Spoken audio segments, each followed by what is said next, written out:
Hey there YouTube. Today this is going to be an unboxing, overview, and quick first day use review of the Predator Harbor Freight Auger Powerhead with 6-inch diameter bit. It is item number 63022. So I've already looked over the manual completely. I've actually read the manual. So the only thing that really stuck out to me was this is over here.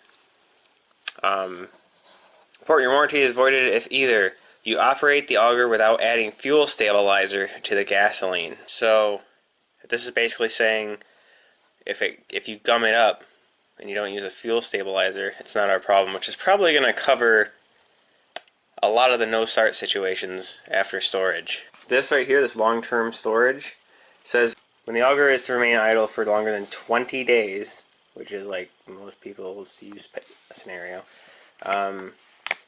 you have to fill the gas tank, so like condensation doesn't come in there. You have to remove the spark plug, pour 1 tablespoon of engine oil into the cylinder so the spark plug whole. So do this and you won't have problems down the line. If you look in the bottom here, there is actually a fuel mix canister for you. That's easy. Fill it into here, fill gas up to here, then put the oil from here to here, up to 600. That's pretty awesome that they give you this. And this is probably the size of the tank too. So you don't have to get a separate gas can just for your 25-to-1 gas. Cool. Alright, let's take everything out and have a look.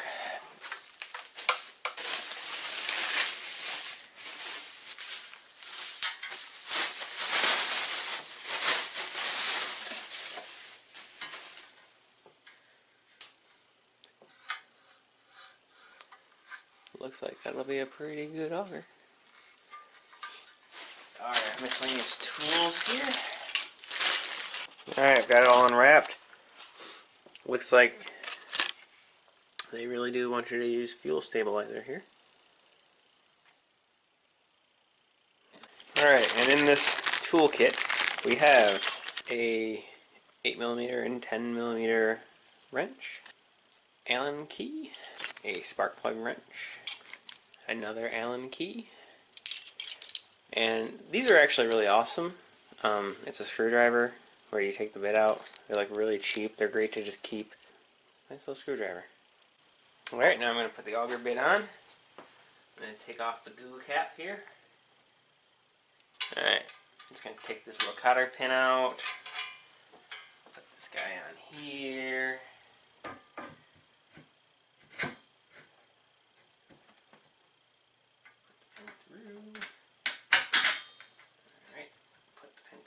Side. Done and done.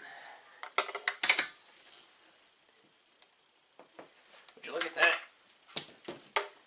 It's an auger. Alright, getting ready for first start here.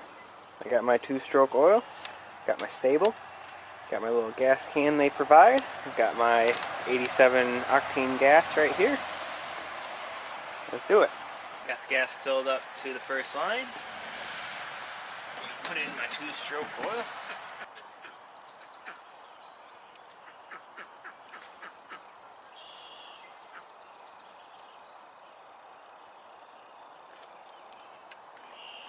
And since the stable says it only takes 1 ounce to treat 10 gallons, I'm going to put like a fraction of an ounce in here. Say it's like 1/10 of an ounce.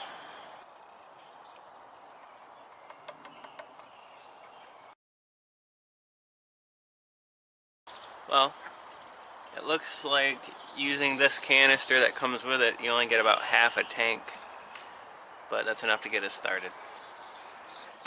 Alright, that's on. Alright, then I'm going to pump the primer bulb 3 or 4 times. Make sure the choke is set to start. 1, 2, 3, 4. That's 4 times. Alright, grip with your left hand, pull with your right.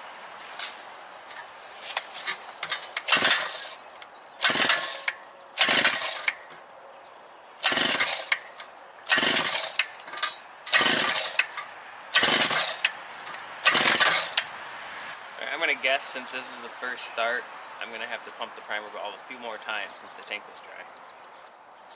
1, 2, 3, 4.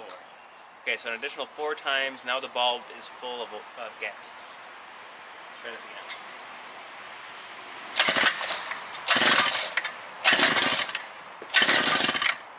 Oh, sounded like I wanted to.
Alright, so I filmed that video a year ago.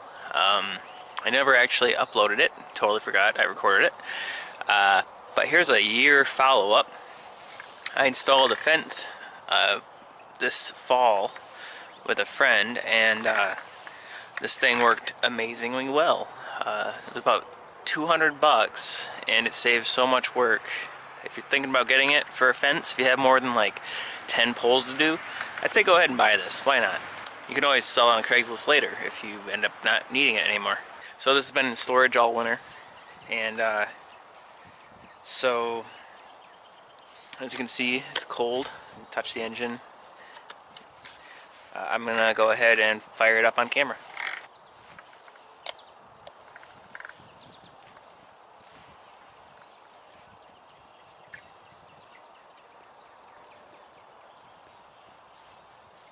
Five times.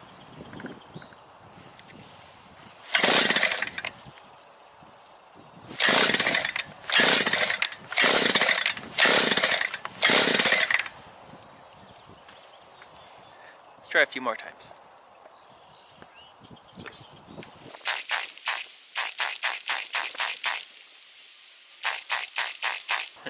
Okay, I think I flooded it. That's too many times to pump the bulb. I'm gonna wait for this to air out and give it another shot.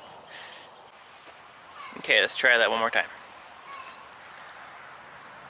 I'm gonna put it to run to air it out a little bit more. Make sure the power's on.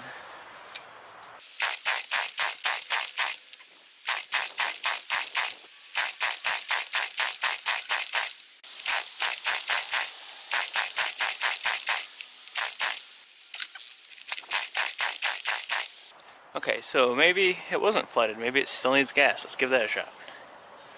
I'm gonna pump the primer bulb 2 more times.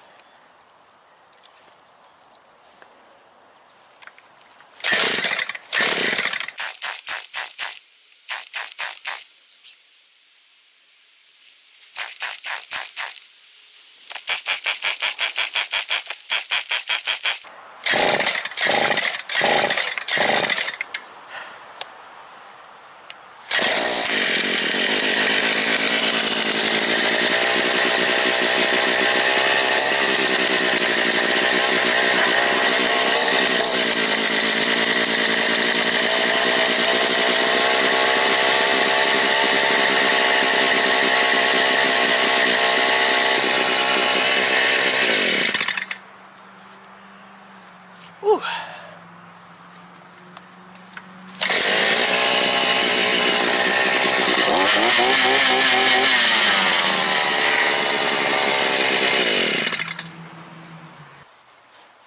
So here's the bit after one fence. It's not bad. It's got some of the all the paint rubbed off actually, but other than that, doesn't look damaged. I know I hit a bunch of stuff with this. Got stuck a few times. Had to back it out by hand. But yeah, I still recommend this, so thanks for watching.